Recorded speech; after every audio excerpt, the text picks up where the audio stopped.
लाहौर टिक्का की शानदार कामयाबी के बाद अब नई branch Lahore tikka house, a name of taste। रुक करेंगे उकाड़ा का। वजीर आला पंजाब मरियम नवाज के हुक्म पर मिलावटी एशिया बेचने वालों के खिलाफ पंजाब फूड अथॉरिटी की कार्रवाइयां जारी। फूड सेफ्टी टीम की मेन सी ब्लॉक में पंसार स्टोर पर कार्रवाई। 5 मन मिलावटी और गैर मियारी शहर तल्फ।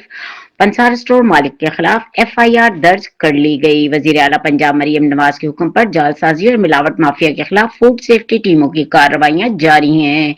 तफसीलात के मुताबिक उकाड़ा C ब्लॉक में पंसार स्टोर को चेक किया गया। टेस्ट के दौरान शहद में गैर मियारी अज्जा की मिलावट पाई गई। शहद फूड अथॉरिटी मियार पर पूरा न होने पर तल्फ कर दिया गया। DG फूड अथॉरिटी राजा मंसूर अहमद का कहना था कि खालिस खुराक के नाम पर शहरियों से धोखाधड़ी करने वालों के खिलाफ सख्त एक्शन लिया जाएगा। इनका कहना था कि मिलावट और जालसाजी का खात्मा पंजाब फूड अथॉरिटी की अव्वलीन तरजीह है।